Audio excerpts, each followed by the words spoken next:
কি খবৰ চবৰে পঢ়া শুনা ঠিকেই চলি আছে আই থিংক 2025 যোনখন আমাৰ পেপাৰ আছিলে আছাম এইচএছৰ তাৰ আমি ছল্ভ কৰি আছিলোঁ দুটা লেকচাৰ আমাৰ হৈ গ'ল এইটো থাৰ্ড লেকচাৰ কুৱেশ্যনকেইটা চোৱা ফাৰ্ষ্ট কুৱেশ্যনটো দিয়া আছে give an example of a skew symmetric matrix ঠিক আছে স্কিউ চিমেট্ৰিক মেট্ৰিক্স কি হয় প্ৰথম ডেফিনেশ্যনটো চাই লোৱা ডেফিনেশ্যনটো হ'ল তোমাৰ এ ইকুৱেল টু মাইনাছ এ ট্ৰান্সপ'জ তো স্কিউ চিমেট্ৰিক মেট্ৰিক্স যদি তুমি লিখিব লাগে 2x2 লিখিব পাৰা কি কৰিবা ইয়াৰ ডায়েগনেল এলিমেণ্ট দুটা 0 ৰাখি দিবা ইয়াত যদি 4 ৰাখা ইয়াতে -5 লিখি দিব পাৰিবা ঠিক আছে এইটো এটা হ'ল চৰি -4 লিখিব লাগিব -4 আকৌ 3x3 লিখিব পাৰা কি কৰিবা ডায়েগনেল এলিমেণ্টকেইটা 0 লৈ ল'বা ডায়েগনেল এলিমেণ্ট আমি 0 লৈ ল'লোঁ ইয়াৰ তলত ছাপ'জ এইটো 1 এইটো 2 এইটো 3 এতিয়া ইয়াত 1 আছে তো ইয়াতে কি আহিব -1 ইয়াত 2 আছে ইয়াত কি আহিব -2 ইয়াত 3 আছে ইয়াত কি আহিব -3 ঠিক আছে অপজিট এলিমেণ্টকেইটা আমি নেগেটিভত লিখি দিলে হৈ গ'ল আৰু ডায়েগনেল এলিমেণ্ট সদায় স্কিউ চিমেট্ৰিক মেট্ৰিক্সৰ 0য়ে থাকে ঠিক আছে এইটো কুৱেশ্যন আগতেও আহিছে যে ডায়েগনেল মেট্ৰিক্সৰ স্কিউ চিমেট্ৰিক মেট্ৰিক্সৰ ডায়েগনেল এলিমেণ্টকেইটা সদায় 0 হয় এইটো প্ৰুফ কৰিব দিয়ে কেতিয়াবা এইটো চাই ল'বা তোমালোকে বাট যেতিয়া স্কিউ চিমেট্ৰিক মেট্ৰিক্সৰ এক্সাম্পল সোধে ডায়েগনেল এলিমেণ্টকেইটা 0 ল'ব বাকী এ ইকুৱেল টু মাইনাছ এ ট্ৰান্সপ'জ হোৱাকৈ এলিমেণ্টকেইটা নেগেটিভত লৈ ল'বা ঠিক আছে চলো নেক্সট কুৱেশ্যনটো চোৱা ইফ এ এটা মেট্ৰিক্স দিয়া আছে cos x sin x minus sin x cos x আৰু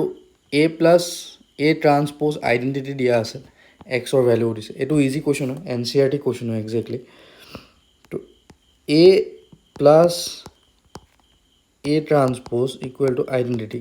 এতিয়া এ মেট্ৰিক্সটো কি দিয়া আছে চোৱা এ মেট্ৰিক্সটো দিয়া আছে cos x sin x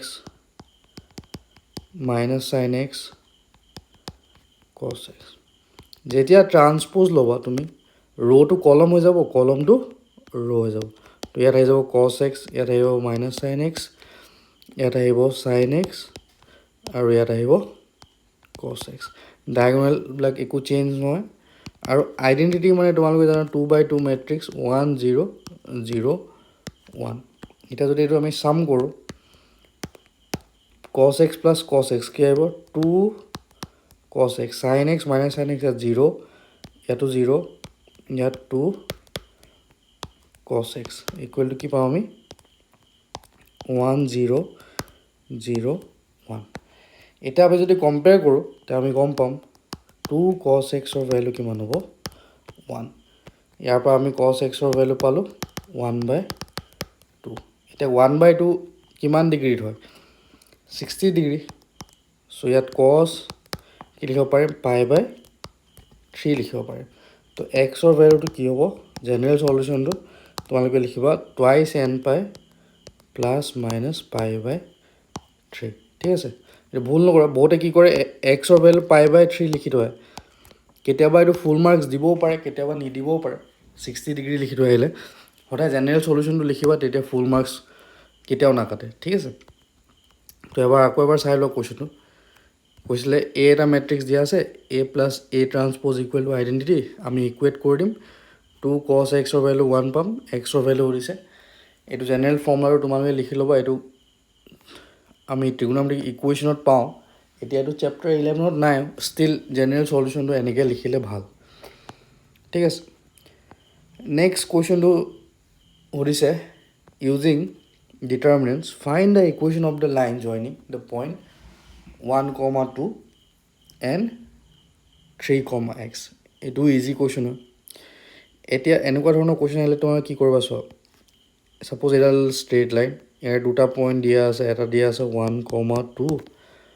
আৰু এটা 3, 6 ইয়াৰে এটা পইণ্ট আমি লৈ ল'ম আৰ্বিট্ৰাৰী পইণ্ট x, y ঠিক আছে let x, y be a point on the straight line. এতিয়া যেহেতু তিনিটা এডাল straight লাইনৰ পইণ্ট হৈ গ'ল,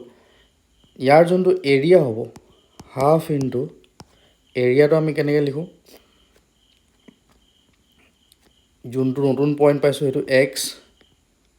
1 3 আৰু ইয়াত আমি কি ল'ব পাৰিম y 2 6 1 1 1 ইকুৱেল টু কি হ'ব 0 হ'ব। এই ডিটাৰমিনেণ্টৰ ভেলুটো সদায় কি হ'ব 0। ইয়াত লিখিবা এৰিয়া অফ ট্ৰাইংগল, এইটো যদি এ পইণ্ট লোৱা, এইটো যদি বি পইণ্ট লোৱা, এইটো চি পইণ্ট লোৱা, triangle A B C equal to 0 হ'ব। তো এইটো আমি সলভ কৰি দিলে হৈ গ'ল। এইটো 1/2টো কামেই নাই, তো এক্স ইনটু কি পাম 2 into 1 2 6 into 1 6 minus Y into কিমান পাম 1 into 1 minus 3 into 3 plus 1 into কিমান পাম 1 into 6 6 2 into 3 minus 6 equal to 0। এইটো আমি পালোঁ মাইনাছ 4x আৰু ইয়াৰ পৰা আমি পালোঁ মাইনাছ 2 প্লাছ 2 2y প্লাছ এইটো 0 হৈ গ'ল ইকুৱেল টু 0। ইয়াক চিম্প্লিফাই 2 মাইনাছ 2ৰে ডিভাইড কৰিলে কি পাম 2x minus y equal to 0। তো এইটো হ'ল আমাৰ equation of the straight line. Very simple question. যেতিয়াও এনেকৈ পইণ্ট দিয়া থাকে ডিটাৰমিনেণ্টটো আমি কি লৈ ল'ম 0 লৈ ল'ম। 1 2 আৰু 3 6 এইকেইটা পইণ্ট এনেকৈ লিখিবা 1 2 3 6 xy 1 1 1। ঠিক আছে, যোনে যোনে NCERT ভালকৈ কৰিছে ডেফিনেটলি এইটো বহুত ইজি কুৱেশ্যন হয়। নেক্সট কুৱেশ্যনটো চাবা, এইটো ইজি কুৱেশ্যন হয়। কুৱেশ্যনটোত আমাক কম্পজিশ্যন ফাংচন ওলাবলৈ জি অফ এফ। এতিয়া চোৱা এফ এটা ফাংচন দিয়া আছে ক'ৰ পৰা ক'ৰলৈ আৰ টু আৰ, জিও ক'ৰ পৰা ক'ৰলৈ দিয়া আছে আৰৰ পৰা আৰলৈ। তাৰমানে জি অ' এফ এই ফাংচনটো ক'ৰ পৰা ক'ৰলৈ ডিফাইন হ'ব আৰৰ পৰা আৰলৈ ডিফাইন হ'ব। এতিয়া G O' F of x এইটো বেচিকেলি কি হয় জিৰ ভিতৰত আমি এফ এক্সটো ল'ব লাগে। এতিয়া জি ফাংচনটো কি দিয়া আছে জি এক্স কি দিয়া আছে এক্স স্কুৱেৰ জেগাত এফ এক্সক আমি লৈ তাৰ স্কুৱেৰ ওলাব লাগিব। এফ এক্সৰ স্কুৱেৰ কি হ'ব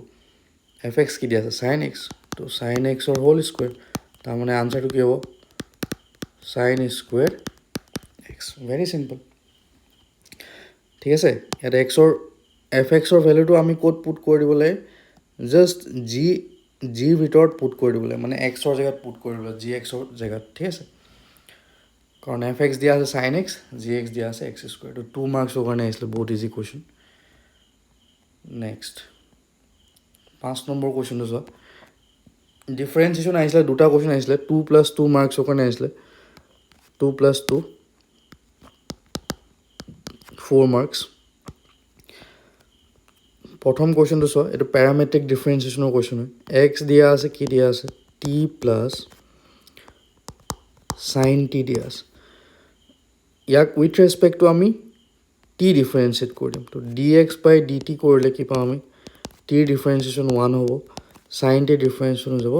কছ টি। এণ্ড চিমিলাৰলি ৱাইৰ ভেলু কি দিয়া আছে 1 মাইনাছ কছ টি। তো ইয়াকো যদি মই উইথ ৰেচপেক্ট টু ৱাই কৰোঁ ডি ৱাই বাই ডি টি 1ৰ 0 হৈ গ'ল, মাইনাছ কছৰ হৈ যাব মাইনাছ চাইন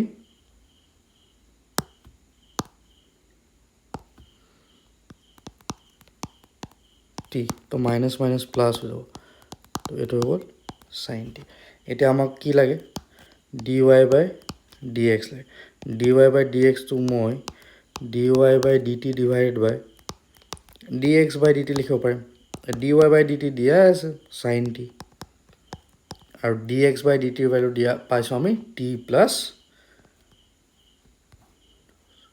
ডি এক্স বাই ডি টিৰ ভেলু আমি পাইছোঁ 1 প্লাছ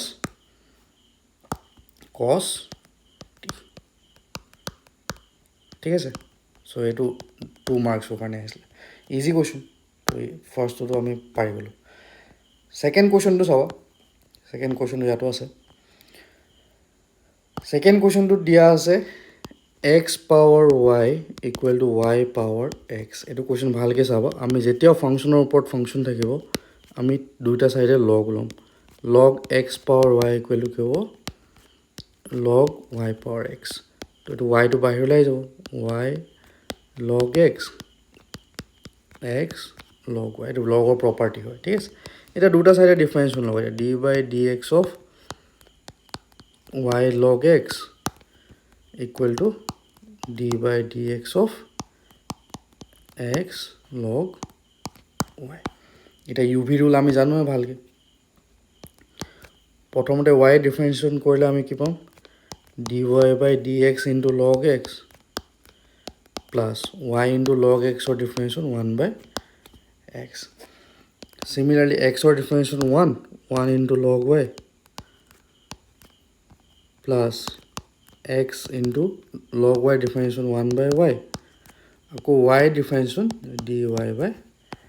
dx এটা dy by dx থকা টার্ম গিলা একেলগে লৈ আনা dy by dx into log x এফালৰ পৰা আহিব minus x by y dy by dx equal to হৈ গ'ল আমাৰ log y minus y by x তো ইয়াৰ পৰা dy by dx আমি কিমান পাম এইফালে কমন হ'লে হ'ল এইটো পালো আমি log y minus